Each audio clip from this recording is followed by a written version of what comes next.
छत्तीसगढ़ की राजधानी रायपुर के इंद्रप्रस्थ कॉलोनी में मुस्कान हत्याकांड जैसी खौफनाक वारदात सामने आई है।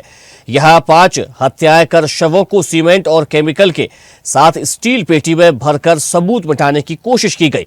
पुलिस को मौके से कई चौंकाने वाले सुराग मिले हैं। बताया जा रहा है कि हत्याएं पूरी प्लानिंग के तहत की गई थी। कॉलोनी में नशे के काले कारोबार से भी इस वारदात का कनेक्शन जोड़ा जा रहा है।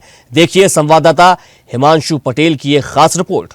इंद्रप्रस्थ कॉलोनी के पीछे कल एक ट्रंक के अंदर में डेड बॉडी बरामद हुई थी। इस पर से थाना डीडी नगर में मर्ग क्रमांक 41/2025 के रात में मर्ग कायम किया जा करके उसकी जांच की जा रही थी। अज्ञात मृतक के संबंध में पूछताछ किए जाने पता तलाश किए जाने पर उसको किशोर पैकरा के रूप में उसकी शिनाख्त हुई। मर्ग जांच पर अपराध पाए जाने से थाना डीडी नगर में अपराध क्रमांक 255/2025 धारा 103(1) बीएनएस के तहत में हत्या का अपराध पंजीबद्ध कर विवेचना किया जा रहा था। इस दौरान प्राइम सस्पेक्ट के रूप में अंकित उपाध्याय और उसकी पत्नी शिवानी शर्मा के रूप में आइडेंटिफाई हुई। चूँकि ये भागने के फरार में थे, इसलिए दिल्ली पुलिस और एयरपोर्ट सिक्योरिटी के माध्यम से इसको दिल्ली में डिटेन किया गया है। यहाँ से पार्टी लेने के लिए भेजी गई है।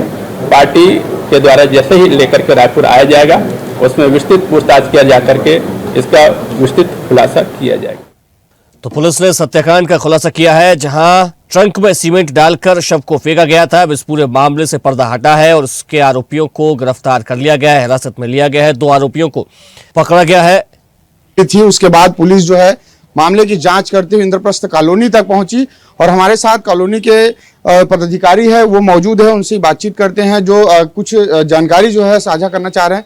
ये घटना को लेकर क्या कहना चाहेंगे, किस तरह से पूरी घटना को आपके जानकारी में है? ये देखिए, ये मैं इंद्रप्रस्थ फेज 2 कॉलोनी का निवासी हूँ और वहाँ पे जो है कैंपस के अंदर 2 तरह के मकान हैं, LIG, EWS, सारी व्यवस्थाएं दूसरे जुड़ी हुई है।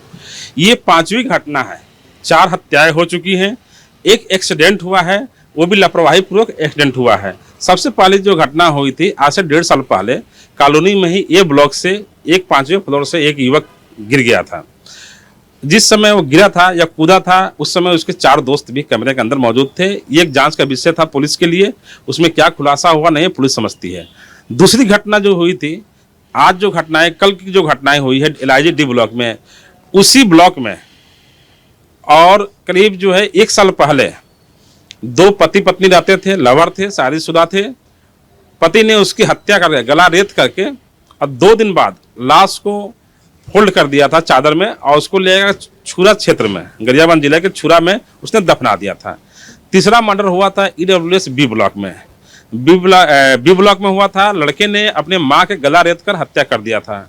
चौथा हत्या ही कहेंगे उसको, जो हमारे कॉलोनी में किराए पर रहते थे, अयाश टाइप के लड़के थे, वो थार से चलते थे और हमारे कॉलोनी के ही एक महिला जो अपने बच्चे को स्कूल लेने जा रही थी, जैसे ही गेट से बाहर निकली, 1 नंबर गेट से, करीब 110 के स्पीड से उसको उड़ा दिए थे और तत्काल उसकी डेथ हो गई थी। और ये कॉलोनी में 5वीं घटना है। इसके बाद कॉलोनी का ऐसा कोई ब्लॉक नहीं है जिसमें गांजा, अफीम, भांग या वेश्यावृत्ति नहीं चल रहा है। पुलिस को भी हम आवेदन दे चुके हैं। इसमें सबसे बड़ी जो गलती है, सबसे बड़ा अगर कोई रोल है इसमें, तो वो है रायपुर विकास प्राधिकरण का, RDA का। ये प्रधानमंत्री आवास योजना के तहत मकान बनाया गया है। ये मकान का मकसद ये है प्रधानमंत्री आवास योजना का, जिसका किसी के पास मकान नहीं है उनको रहने के लिए घर दिया गया है। लेकिन RDA ने एक व्यक्ति को 3-3, 4-4 मकान बेच दिया है। वो बड़े पैसे वाले लोग हैं, बंगले हैं, वहाँ वो आराम से रहते हैं, सुविधाओं के साथ रहते हैं। ये मामले पर पुलिस जो है इंद्रप्रस्थ कॉलोनी तक, जो आपके परिसर तक कैसे पहुंची? ये घटना सुबह करीब 10 बजे की है और ये 10 बजे से वहाँ से गेट नंबर 2 से निकले हैं। कॉलोनी के अंदर कुछ लोगों का संदेह हुआ कि इतना बड़ा पेटी ले जा रहा है, उसमें से हल्की हल्की स्मेल भी आ रही थी। गार्ड को भी बताया गया, लेकिन जब तक गार्ड को बताया गया तब तक वो गेट से बाहर निकल चुके थे। अच्छा, उसमें से स्मेल आ रही थी, इसीलिए वो लंबा सफर तय नहीं कर सकते थे। उन्होंने वहाँ से करीब 1 किलोमीटर दूर फेस 1 जो वाटर पार्क एरिया है, वहीं पे ले जाकर रोड पे ही उसको फेंक कर वहाँ से वो 9-11 हो गए।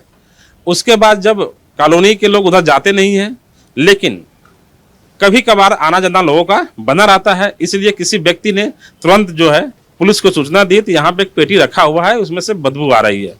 पुलिस लगभग 12 बजे के बाद वहां पहुंची है और जब उसको ताला तोड़ा गया है, लॉक था, तब जो है उसमें से देखा गया कि उसमें जो है एक जो है कपड़े का उसमें सूटकेस था, उसके अंदर वो बॉडी थी और बॉडी के अंदर जो है वो पूरी तरह से सीमेंटेड बॉडी थी।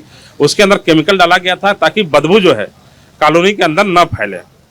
और उसके बाद डॉग स्क्वाड भी आया, डॉग के जो वहाँ से दौड़ाए हैं तो कॉलोनी के कुछ दूरी पे आके डॉग रुक गया है, लेकिन पुलिस को संदेह हुआ कि ये घटना जो हुई है लगभग इसी के इर्द गिर्द है। उसके बाद पुलिस ने जो गेट पे कैमरे लगे हैं, कैमरे जब तलाशी किया तो उन्होंने देखा कि एक ऑटो गाड़ी में जो है सिम पेटी जो है कोई ले जा रहा है। उसके बाद पुलिस को संदेह हुआ। उसके बाद ये पता किया गया कि किस ब्लॉक का है, उस ब्लॉक का पता चला। आज जो है पुलिस ने भी खुलासा कर दिया है कि LIG D ब्लॉक 321 में ये जो आरोपी आए थे ये हत्या करने के इरादे से ही आए थे। ये करीब 5 से 6 दिन पहले किराए पर लिए थे। ये किसी मुस्लिम का मकान है और इसमें रहने वाले भी लगभग जो है मुस्लिम थे या हिंदू थे, तो पुलिस खुलासा करेगी। और ये जो है 2 दिन पहले जो है मर्डर करके बॉडी को घर में ही रखे थे। जब हल्की सी स्मेल आने लगी तो इन्होंने प्लानिंग किया बॉडी को कैसे जो है कहीं ठिकाना लगाया जाए, और ठिकाना लगाने के चक्कर में बहुत दूर नहीं जा सकते थे, इसीलिए उन्होंने बॉडी को जो है कॉलोनी की कुछ ही दूरी पर रख दिया है। जिस तरह से आपके कॉलोनी में लगातार इस तरह की घटनाएं हुई है, अब इसको लेकर आप पुलिस से भी कुछ मांग करेंगे सुरक्षा को लेकर, या जांच जो रहने वाले लोगों की जाए? बिल्कुल, हमारी कल रात में ही 10 बजे पूरा कॉलोनी के साथ बैठक हुई है। इसमें एकता बहुउद्देशीय सहकारी समिति के द्वारा जो है आंदोलन किया जाएगा, RDA का घेराव किया जाएगा, SP सर से भी मांग की जाएगी। वहाँ पे एक पुलिस चौकी की स्थापना को लेकर हम लोग 3 साल पहले भी आवेदन दे चुके थे। उस पर आश्वासन में मिला था कि पुलिस चौकी बनाया जाएगा, क्योंकि वो एरिया बहुत बड़ा है और वहाँ पे महुदा पारा के लोग भी आते हैं, वहाँ पे जो है गांजा अफीम बाम बेचने के लिए। पुलिस से भी इसकी शिकायत हुई है, पुलिस को DD नगर थाने को भी पता है इस तरह की गतिविधियाँ बढ़ी हुई है। और RDA से भी मांग किया जाता है कि जो किराए पर वहाँ 70-80% जो किराए पर लोग रह रहे हैं उनको नोटिस दिया जाए, और ये मकान रहने वालों के लिए, इसलिए आके रहिए। और इसके लिए इसका जो है समर्थन करता है, अगर नोटिस देती है RDA तो सोसाइटी, बहुउद्देशीय सोसाइटी जो है इसमें समर्थन देते हुए उनका सपोर्ट करेगी और आगे बढ़ेगी। तो जिस तरह से इन्होंने बताया कि किस तरह से घटनाएं वहां पर घटित हुई थी, और पुलिस जो है कहीं ना कहीं इंद्रप्रस्थ कॉलोनी तक कैसे पहुंची, घटना कब हुई, कैसे हुई, तमाम जानकारी इन्होंने साझा की। अब देखने वाली बात हुई पुलिस आखिरकार खुलासा करती है, आरोपी को कब तक रायपुर लाती है, और आखिर पूरे मामले पर क्या कुछ क्लू है वो निकलकर सामने आता है। कैमरामैन मनोज मानपुरी के साथ हिमांशु पटेल, रायपुर। राजधानी रायपुर में चलिए इसी खबर पर ज्यादा जानकारी के साथ रायपुर से संवाददाता हिमांशु पटेल हमारे साथ जुड़ गए। हिमांशु, मेरठ हत्याकांड की तरह इस वारदात को अंजाम दिया गया और अब हालांकि इन जो आरोपी थे इस घटना के उनको हिरासत में ले लिया गया है। कैसे इन आरोपियों को पकड़ा गया है और इस हत्याकांड के पीछे की मंशा क्या थी, क्या इसको लेकर कोई जानकारी मिल पाई है? देखिए, बता दें जिस तरह से लगातार जो है पुलिस जो है कल घटना के बाद लगातार पड़ताल में जुटी थी और कहीं ना कहीं डॉग स्क्वाड की टीम के जरिए इंद्रप्रस्थ कॉलोनी तक पहुंची। कॉलोनी में पहुंचने के बाद CCTV फुटेज खंगाला गया। उसके बाद इस CCTV फुटेज के बाद उस मकान के उस कमरे तक पहुंची। उसके बाद कहीं ना कहीं CCTV फुटेज में देर जो है एक गाड़ी का जिक्र होता है। गाड़ी के जिक्र में एक पेटी दिखाई देती है जो सेम घटना स्थल पर पाया जाता है। उस पेटी में जो है दुकानदार का नाम लिखा होता है। उस दुकान के जरिए जो है सीधे वहां पहुंचा जाता है जहां से आरोपी है वो पेटी खरीदते हैं। तो पेटी खरीदने के बाद जब पेटी खरीदने के लिए दुकान पहुंचे थे वहां से CCTV फुटेज खंगाला जाता है। तब एक इलेक्ट्रॉनिक व्हीकल और उसके साथ एक महिला और एक पुरुष है वो नजर आता है। तो पूरे घटने पे कहीं ना कहीं मामले की जांच वहां से शुरू होती है। उसके बाद पड़ताल होती है, तब पूरे मामला जो है कहीं ना कहीं यह पता चलता है कि आरोपी दिल्ली फरार हो चुके हैं। दिल्ली में तमाम STF की टीम के द्वारा तमाम जो है इस पर मुखबिर तैयार की गई। उसके बाद जब पता चला कि दिल्ली के एयरपोर्ट पर वो उतर चुके हैं, उसके बाद तत्काल वहां से हिरासत में लेकर रायपुर पुलिस को सूचना दिया गया। तो पूरा जो है कहीं ना कहीं मामले पर लगातार जो पुलिस की पैनी नजर है, 2 आरोपी को हिरासत में लिया जा चुका है और साथ ही आधा दर्जन से ज्यादा लोगों से पूछताछ की जा रही है। बिल्कुल हिमांशु, तो इस मामले को लेकर लगातार जो है वो पुलिस की कार्रवाई जारी है। तमाम जानकारी के लिए आपका बहुत धन्यवाद। तो मेरठ हत्याकांड की तरह ही इस वारदात को भी अंजाम दिया गया। हालांकि पुलिस ने दोनों आरोपियों को गिरफ्तार कर लिया है, अब उनसे पूछताछ की जा रही है।